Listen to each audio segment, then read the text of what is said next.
কৃষি শিক্ষা প্রথম পত্র ষষ্ঠ অধ্যায় এমসিকিউ সাজেশন 2025 এইচএসসি ব্যাচ। যারা 26 এবং 27 ব্যাচ এই ভিডিওটি দেখবা তারাও কিন্তু এগুলো পড়তে পারবে, কোনো অসুবিধা নাই। তোমাদের সবাইকে বলতে চাই, তোমরা টিকটক থেকে ভিডিও দেখো কিন্তু লাভ রিয়েক্ট দেও ঠিকই, লাভ রিয়েক্টের উপরেই তো আছে ফলো বাটন, তো ওখানে কি ফলোটা দেওয়া যায় না? তোমাদেরকেই তো লাভ, তাড়াতাড়ি ভিডিও পাবে, অ্যাডমিশনের ভিডিও পাবে, সব জিনিসগুলা একদম সুন্দরভাবে সাজানো গোছানো থাকে। তাহলে তুমি লাভ রিয়েক্টের উপরেই তো ফলো বাটনটা আছে, তাহলে ওখানে কি একটু দেওয়া যায় না? তোমার ভালোর জন্যই তো বলতেছি। আর যারা ফেসবুক থেকে দেখেন আমাদের ভিডিওগুলো, তারা অবশ্যই দেখবেন আমাদের নাম টিচ মিজান বিডি, তার পাশেই দেখবেন নীল কালারে লেখা থাকে ফলো। তো যারা দিয়েছেন আলহামদুলিল্লাহ, সবাইকে ধন্যবাদ, আপনারা উপকার পাচ্ছেন। আর যারা দেন নাই, নতুন যুক্ত হচ্ছেন, তারাও আপনারা ফলো বাটনে ক্লিক করে ফলো দিয়ে দেন। আপনারাও আশা করছি আমাদের এই পেজ থেকে অনেক বেশি উপকার পাবেন। আর যারা ইউটিউব থেকে দেখেন, তারা অবশ্যই লাল যে সাবস্ক্রাইব লেখা থাকে ওখানে সাবস্ক্রাইব করে রাখেন, এতে আপনারই সুবিধা। ওকে, ধন্যবাদ সবাইকে। চলেন শুরু করি।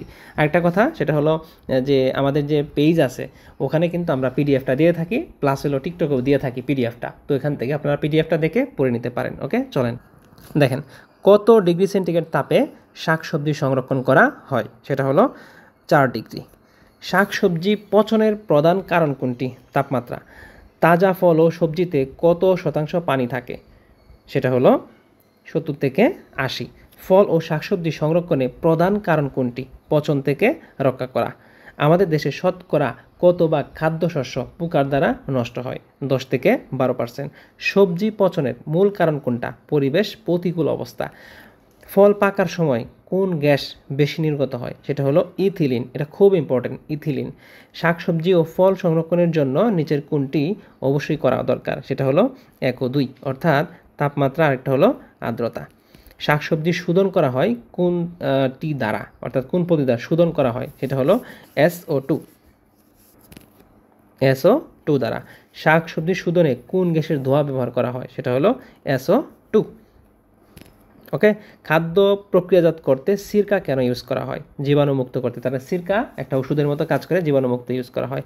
সবজিতে কোন রসের উপস্থিতি পচান সাহায্য করে? সেটা হলো সুক্রোজ। ডিহাইড্রেশন করে কোন ফল সংরক্ষণ করা হয়? সেটা হলো আঙ্গুর। ডিহাইড্রেশন। কোন অবস্থায় ফল মোম আবৃতকরণ পদ্ধতিতে সংরক্ষণ করা হয়? সেটা হলো টাটকা। কিউরিং করা হয় কোন ফসলে? সেটা হলো আলুতে। ওকে, এখানে একটা উদ্দীপক দেওয়া আছে। তো শিরিন কোন পদার্থটি ব্যবহার করেন? সেটা হলো ভিনেগার ইউজ করেন। তারপরের যে কোয়েশ্চনটা, রাসায়নিক, লক্ষ্য করো, রাসায়নিক সংরক্ষণ ব্যবহৃত হয় কোনটি? সেটা হলো আচার তৈরিতে। ফলে কোন উপাদানটি বেশি থাকে? ফলের মধ্যে ভিটামিন বেশি থাকে। কোন সবজি শুকিয়ে সংরক্ষণ করা হয়? সেটা হলো করলা। শুকিয়ে সংরক্ষণ করা হয় করলা। সাইট্রিক অ্যাসিড মিশ্রণে কি হয়? এটা উত্তর হবে 2 ও 3। উদ্দীপক দেওয়া আছে, উদ্দীপকটি পড়বে। উদ্দীপকটি পড়ে তারপরে শ্যামলী কি বলতেছে? শ্যামলী ঝরে পড়া আম দিয়ে কি তৈরি করতে পারে? সেটা হলো মুরব্বা তৈরি করতে পারে। তারপরে উদ্দীপক অনুযায়ী যে উত্তরটি হবে সেটা হলো ঘ। এগুলো পড়ে নেবে। এখানে একটা উদ্দীপক দেওয়া আছে, উদ্দীপকটা পড়বে, পড়ে 23 নম্বর উত্তর হবে হিমাগার পদ্ধতি, 24 নম্বরের উত্তর হবে এই 4। ওকে, সবগুলো। আরেকটি উদ্দীপক দেওয়া আছে, উদ্দীপক অনুযায়ী রতনের সবজিতে কি আক্রমণ করেছিল? সেটা হলো জীবাণু। রতন এই ক্ষতির কারণে কি হয়েছিল? 2 ও 3। জেলি তৈরিতে কোন ধরনের ফল ইউজ করা হয়? পেকটিন সমৃদ্ধি। হিমাগারের ফল ও সবজি সংরক্ষণ করা যায় কোথায়? তাপমাত্রা কমিয়ে, আর্দ্রতা এবং কার্বন ডাইঅক্সাইড বাড়িয়ে। জেলি তৈরিতে কোন অ্যাসিড ইউজ করা হয়? Citric acid. কোন তেল দিয়ে ফল সংরক্ষণ করা যায়? সরিষার তেল। কিউরিং কেন করতে হয়? এই প্রশ্নগুলো পড়বে, তোমরা নিজের থেকে পড়ে নিও। 2। ওকে, এই বাঞ্চিং কোনটিতে করা হয়? সবজিতে। কোন ফল শুকিয়ে সংরক্ষণ করা হয়? এটা হলো আঙ্গুর। তো এটা আমাদের সবার জানার কথা। আঙ্গুর যে ফলটা আছে, আঙ্গুর ফল, সেটাকে শুকিয়ে আমরা বলি কিসমিস করা হয়। আচার তৈরিতে কোন অ্যাসিড ব্যবহার করা হয়? অ্যাসিটিক অ্যাসিড আচার তৈরিতে। তারপরে স্বল্পকালীন যে শাকসবজি আছে, এই প্রশ্নটা পড়ে নিও তোমরা। তারপরে তেল এবং ভিনেগারের জন্য কোনটা ইউজ করা হয়? এটা হলো 3। তারপরে আছে ফ্রেঞ্চ ফ্রাই তৈরির জন্য কোন সবজি ইউজ করা হয়? আলু। তারপরে সংরক্ষণের আগে শাকসবজিতে গরম পানিতে চুবিয়ে নেওয়াকে কি বলে? সেটা হলো ব্লাঞ্চিং বলে, ব্লাঞ্চিং। মোম আবৃত করে কোনটি সংরক্ষণ করা হয়? সেটা হলো ফল। ফ্রেঞ্চ ফ্রাই তৈরিতে ইউজ করা হয় কোনটা? অবশ্যই আলু। প্রচুর পরিমাণে শাকসবজি খেলে কি হয়? হ্যাঁ সবগুলো, অর্থাৎ একের যেগুলো আছে পুরা। আলু ফ্রাইং তৈরিতে ইউজ করা হয় কোনটা, সেটা হলো 2, অর্থাৎ 1 ও 3। আরেকটি উদ্দীপক দেওয়া আছে, উদ্দীপকটি মনোযোগ সহকারে পড়ে 43 নম্বর কোয়েশ্চনটা কি আছে, মোরাব্বা। 44 নম্বর কোয়েশ্চনটা কি আছে, এসেন্স। ওকে। ফল ও শাকসবজি সংরক্ষণের মূল কারণটা কি, সেটা হলো যে পচন থেকে রক্ষা করা। শাকসবজি পচনের প্রধান কারণ কোনটা, তাপমাত্রা। এগুলো আমরা আগেও পড়েছি। তাজা ফল ও সবজিতে কত শতাংশ থাকে, 70 থেকে 80। যেগুলো আমরা আগে পড়েছি সেগুলো আর কি পড়তেছি না আমি, বুঝছো। নিচের কোনটি ফসলে করা হয় না, এটা হলো যে মিষ্টি আলু। কিউরিং করার কারণ কোনটা, সবজি এবং মশলার ক্ষত শুকানো। ওকে। তারপরে ফল পাকার সময় কোন গ্যাস বেশি ব্যবহার করা হয়, এই যে এটা আমরা পড়েছি, এই অক্সিজেন। ফল পাকার সময় কোন গ্যাস নিঃসৃত হয় বেশি, এটা হলো অক্সিজেন। শুকনো সবজিতে জলীয়টা কত থাকে, 6 থেকে 8%। তারপরে অ্যানথ্রাকনোজের কারণটা কি, সেটা হলো ছত্রাক। ওকে।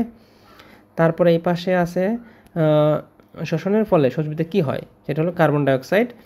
তারপরে হলো এখানে এই যে 10 নাম্বার যে কোয়েশ্চনটা আছে, লক্ষ্য করো, আমের উপযোগী সংরক্ষণ কোনটা, 7 থেকে 13। শুকনো সবজিতে জলীয় অংশ কত, 6 থেকে 8%। কত ডিগ্রি তাপমাত্রায় ফল তাড়াতাড়ি পচতে শুরু করে, সেটা হলো 25 থেকে 27। ফল পচনের প্রধান কারণ কোনটি, তাপমাত্রা। ফল পচনের সবচেয়ে ভূমিকা কোনগুলা, এগুলা ভাই তোমরা একটু পড়ে নিও। ওকে। এই প্রশ্নগুলো একটু কষ্ট করে একটু পড়ে নিও তোমরা, দেখে দেখে এগুলা পড়বে। তারপরে ফল পচনের কারণগুলো কি, তো এখানে উত্তর হবে সবগুলো। ওকে। লেবুর রসে কি পরিমাণ সাইট্রিক অ্যাসিড থাকে, 5%। আমের উপযোগী সংরক্ষণকাল কতদিন, মানে আম যে আমি সংরক্ষণ করতে পারবো কতদিনে, 14 থেকে 21 দিনে। 14 থেকে 21। প্রক্রিয়াজাত খাদ্যদ্রব্য বোতল বা টিনে ভালো করে সংরক্ষণ করার নাম কি, এটার ক্যানিং। শাকসবজি শোধনে কোনটা ইউজ করা হয়, SO2। তারপরে ফল সংরক্ষণ পদ্ধতি কয় প্রকার, সেটা হলো 3 প্রকার। কোন অবস্থায় মোমবাতি এটা করা হয়, এই যে মোম আবৃতকরণ করা হয়, সেটা হলো ওই যে টাটকা অবস্থায়, এগুলো তো আমরা পড়েছি তাই না। শাকসবজি দীর্ঘদিন সংরক্ষণ করা যায় কিভাবে, সেটা হলো যে হিমাগারে রেখে। খাদ্যের টিনজাতকরণ, এটা কিন্তু আমরা পড়েছি, এই যে এই শব্দটা, এই নিকোলাস অ্যাপার্ট। ওকে। নিচের কোন ফল শুকিয়ে সংরক্ষণ করা হয়, আঙ্গুর ফল। তারপরে কোন প্রক্রিয়ায় শুষ্ককরণ এবং ফ্রিজিং একইভাবে করা হয়, যেটি হাইড্রোফ্রিজিং। ফল সংরক্ষণে ব্যবহৃত অ্যাসিড কোনটি, সেটা হলো এই যে বেনজোইক অ্যাসিড। ওকে। তারপরে এই পাশে কিছু প্রশ্ন আছে, শুকিয়ে ফল সংরক্ষণ করার নাম কি, এর ডিহাইড্রেশন। সবজির গায়ে তেল মাখলে সেটা কি হয়, সংরক্ষণের গুণ ভালো থাকে। সংরক্ষণের আগে শাকসবজিকে গরম পানিতে চুবিয়ে নিতে নাম কি, এটার নাম হলো যে ব্লাঞ্চিং। তারপরে ঘামারে প্রবাহিত করে খাদ্যকে জীবাণুমুক্ত করার যে প্রক্রিয়া, এটার নাম কি, নাম হলো ক্যানিং। শাকসবজিতে সংরক্ষণের গুরুত্বপূর্ণ উপাদান, এগুলো পড়ে নিও তোমরা। এখানে যে কোয়েশ্চেনগুলো আছে এই প্রশ্নগুলো তোমরা অবশ্যই মনোযোগ।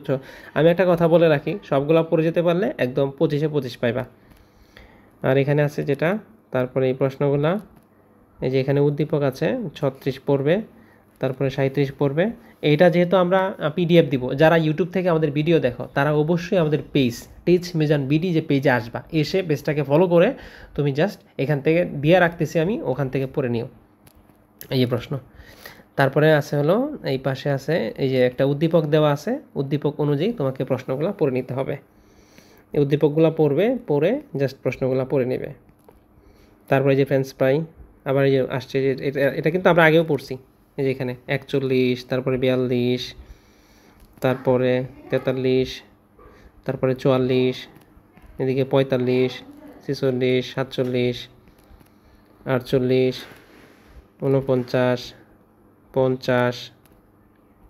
অনেকে বলতে পারো স্যার আপনি দেখায় চলে যাচ্ছেন, একটু পড়ে দিলে ভালো হতো। আসলে ভিডিও অনেক লং হয়ে যায়, অনেকেই বলে, যে কারণে আসলে পড়ি না। কারণ তোমাকে তো PDF দেওয়াই হবে, এটা পড়বা। তারপরে এই যে জেলি, তারপরে আছে হলো এই 53 এবং 54 যেটা আছে এটা, এগুলো পড়বা। হ্যাঁ।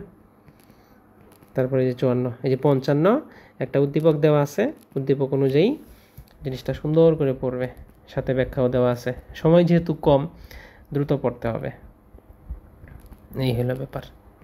57 একটা উদ্দীপক দেওয়া আছে, উদ্দীপক অনুযায়ী এখানে প্রশ্নটা দেওয়া আছে। হ্যাঁ। তারপরেও ভিডিও 10 মিনিট হয়ে গেছে, এত শর্ট করার পরেও। ধন্যবাদ সবাইকে।